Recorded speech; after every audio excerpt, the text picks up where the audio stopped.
সত্য একটা কাহিনী আছে, ওটা একটু ভাবলে বুঝে আসবে কিনা জানি না। হারুনুর রশিদ নামে মুসলমানদের এক বাদশাহ ছিলেন, যার রাজ্যের পরিধি অনেক লম্বা ছিল, 4 মহাদেশ পর্যন্ত ছিল।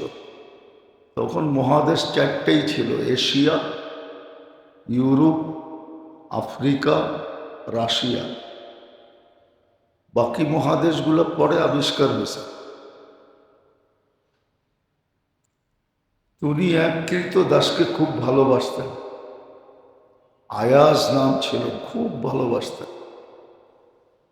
কৃতদাস হলে কি হবে, বড় বুদ্ধিমান ছিল।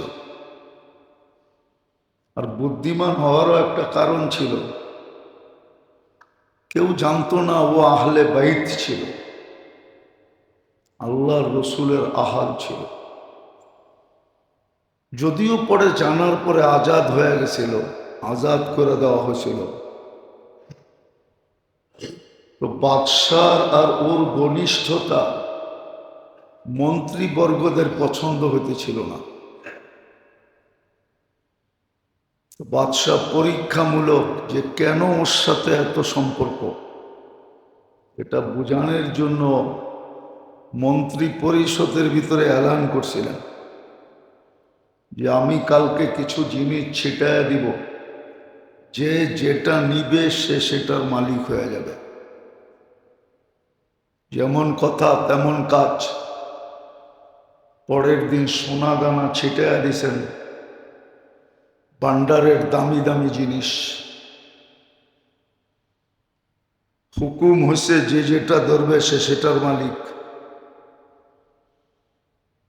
যেমন কথা তেমন কাজ। মন্ত্রী পরিষদ সব ভাঙ্গা পড়ছে, কে কোনটা কুড়ায় নিবে। কিন্তু আয়াজ দাঁড়ানো ছিল বাদশার পিছে, সে কোনোটার ভিতরে হাত দিতেছিল না। বাদশার সামনে ছিল মূল্যবান হীরা, বাদশাহ ইঙ্গিত করতেছিল তুমি এটা হাত দাও, সে হাত দিতেছিল না। সে বাদশাকে জিজ্ঞাসা করতেছিল আপনার ঘোষণা সত্য তো, যে যেটার উপরে হাত দিবে ওটার মালিক হয়ে যাবে? বলছে বিলকুল সত্য। তো সে বাদশার মাথার উপরে হাত দিয়া দিছে।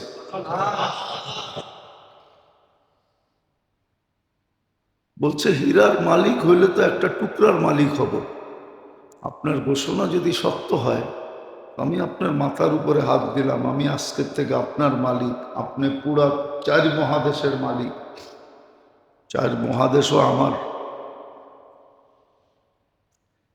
তো বাদশাহ মন্ত্রী পরিষদকে বুঝাইল, দেখছো কেন ওর সাথে আমার এত ঘনিষ্ঠতা, এই বুদ্ধি তো তোমাদের মাথায় আসে নাই। তো সত্য এটাই,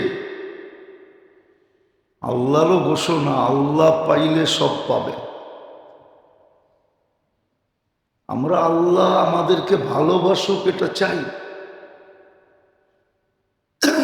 শুধু মুখ দিয়া চাই, বাবলা মন দিয়া চাই, কিন্তু কর্মে তো চাই না।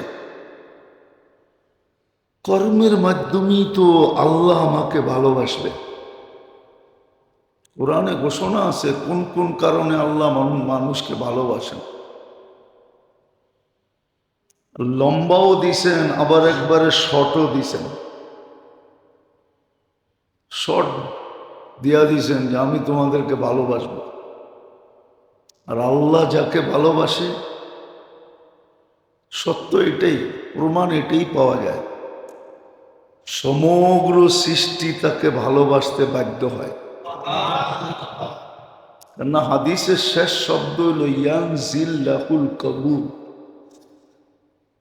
তার জন্য কবুলিয়াত গ্রহণযোগ্যতা নাজেল করা হয়। সৃষ্টির সামনে ঘোষণা হয়, প্রথম আকাশের নিচে ঘোষণা হয় ইন্নাল্লাহা ইউহিব্বু ফুলান, আল্লাহ অমুককে ভালোবাসে। জিবরিল ইউহিব্বু ফুলান, জিবরিল অমুককে ভালোবাসে। আহলুস সামাওয়াত ইউহিব্বু ফুলান, আকাশওয়ালার অমুককে ভালোবাসে। ইয়া মান তাহতা আদিমিস সামা, ও শোনো যারা আকাশের নিচে আসো, আহিব্বু ফুলান, অমুককে ভালোবাসো। ফায়ানজিলু লাহুল কবুল, তার গ্রহণযোগ্যতা মানুষের ভিতরে, সৃষ্টির ভিতরে ছড়ায়া দেওয়া হয়। সৃষ্টি তাকে ভালোবাসতে শুরু করে। কখনো প্রকাশ পায়, কখনো প্রকাশ পায় না, কখনো প্রকাশ পায়, কখনো প্রকাশ পায় না। কিন্তু খুঁজলে দেখা যাবে সৃষ্টি একে ভালোবাসে, আর ভালোবাসা সৃষ্টির ভিতরে ছড়ায় গেছে। তো যেটা বুঝাইতেছিলাম, অলসতা আমাদের জীবনে বড় লানত। দুনিয়ার ব্যাপারে তো অলসতা মানুষ পছন্দ করে না, কিন্তু যেই অলসতা সবচেয়ে বেশি দূষণীয়, সেটা হলো আখেরাতের ব্যাপারে অলস হওয়া, উদাসীন হওয়া। এটা সবচেয়ে বড় লানত। কিন্তু এই ব্যাপারে আমাদের কোনো সজাগও না, আমাদের এখানে কোনো চিন্তাও নেই। যে সময়গুলা কেটে যেতেছে, ইচ্ছা করলে আমি এটাকে কাজে লাগাইতে পারতাম। সুযোগগুলো আসতেছে আর চলে যেতেছে, ইচ্ছা করলে আমি কাজে লাগাইতে পারতাম। একটা ছোট কথা বলতেছি এই মজমাকে, এখানে 2-4-10 জন ছাড়া কোনো কোটিপতিরা আসে না। বাংলাদেশের ভিআইপি সিআইপি পার্সন এখানে বসা নেই। আমরা সাধারণ মানুষ, ঠিক না? সত্য তো, সাধারণ মানুষ। সাধারণদের তো চিন্তা করা সবচেয়ে বেশি দরকার, যে দুনিয়ার চাকচিক্যতার কোনো ছোঁয়া আমরা পাই না, আর পাওয়ার আশঙ্কাও নেই। তা আশঙ্কা থাকে না, আশা আকাঙ্ক্ষা থাকে। আমরা তো কেউ ওই পজিশনেরও না যে আশা করলে কোনোদিন পুরা হবে। আমরা তো ওই পজিশনেরও না। তাহলে কি করে আমরা উদাসীন হই? এটা পাইলাম না, ওইটা নিয়ে নেই। যারা এটা পাইছে তারা তো ভাবতে পারে যে আমি তো এটা পাইছি। এইখানে আমার গাড়িতে ফ্ল্যাগ আছে, আমার গাড়িতে স্টিকার আছে। আমি রাস্তা দিয়ে হাঁটলে রাস্তা খালি হয়ে যায়। বাজারে গেলে যা মনে চায় তা কিনতে পারি,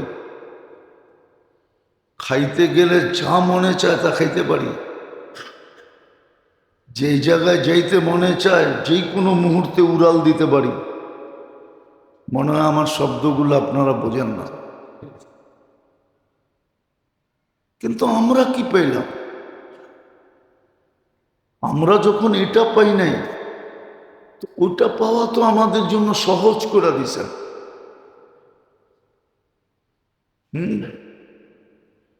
হাদিস দিতেছি আমি, আমিনু আলা রাব্বিকুম, ইমানটাকে ঠিক করো। সল্লু খমসাকুম, রমজানের রোজাটা রাখার মতো রাখো।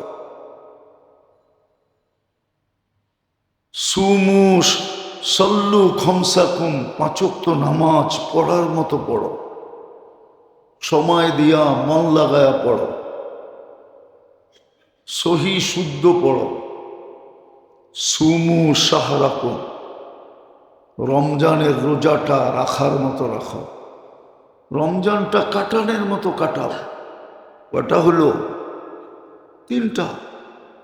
তারপরে তো হুকুম আসলো, মুতু আদখুলু জান্নাতা রাব্বিকুম, মরো আর তোমাদের রবের মেহমান খানায় যে ঢোকো।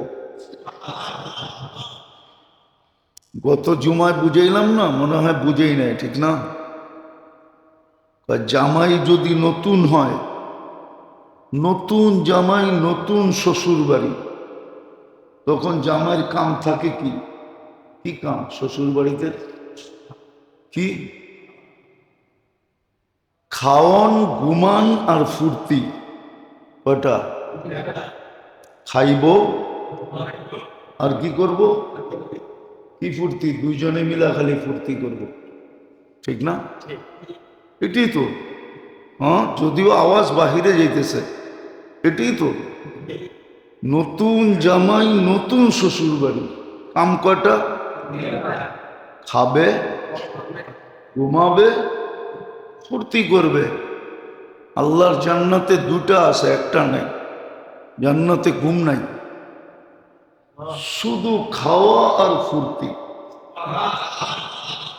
ঘুম থাকলে তো লস হবে, 8 ঘন্টা 6 ঘন্টা ঘুমে চলে যাবে। এই জন্য জান্নাতে ঘুম নাই, শুধু খাওন আর কি ফুর্তি করা। খাবে আর ফুর্তি করবে। নতুন শ্বশুর বাড়িতে সময়ের আগে যেরকম রেডি থাকে, এই সময়ের আগেই তো রেডি থাকে। হ্যাঁ, বরং টাইকা টাইকা খাওয়ায়, ঠিক না?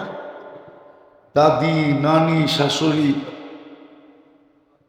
দাদি শাশুড়ি, নানি শাশুড়ি, খালা শাশুড়ি, নিজের শাশুড়ি, চাচি শাশুড়ি, সবাই চায় জামার মন জয় করতে, ঠিক না?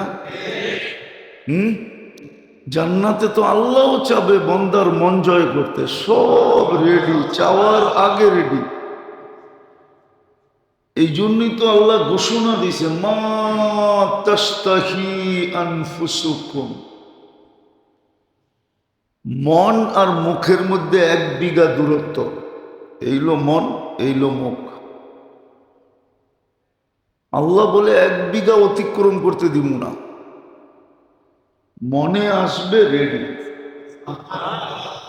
আলী সুবহানাল্লাহ পড়ি শেষ না, বুঝতে চেষ্টা করি না মানতে চেষ্টা করি। উচিত তো ছিল মধ্যবিত্ত আর গরিবদের যে আমরা দুনিয়ার কিচ্ছু পাই নাই, খালি পাইছি জ্বালা আর জ্বালা, ঠিক না? কি কি কর জ্বালা না? কি জ্বালা? হাঁটতে গেলে জ্বালা, চলতে গেলে জ্বালা, সব জ্বালা আমাদের উপরে, ঠিক না? কমসে কম তো ওইটা নিয়ে আনার দরকার ছিল। লম্বা তো ছিল না, আমি তো দেখাইলাম লম্বা তো না। আমিনু আলা রাব্বিকুম, ইমানটাকে বানানোর মতো বানাও, মজবুত করার মতো করো। আমিনু আলা রাব্বিকুম, সল্লু খামসাকুম, 5 ওয়াক্ত নামাজ পড়ার মতো পড়ো। সুমু শাহরাকুম, রমজানের রোজা রাখো। মুতু আদখুলু জান্নাতা রাব্বিকুম, মরো আর সিদা রবের মেহমান খানায় যায় ঢোকো। কিন্তু পারতেছি না কেন? অলসতা।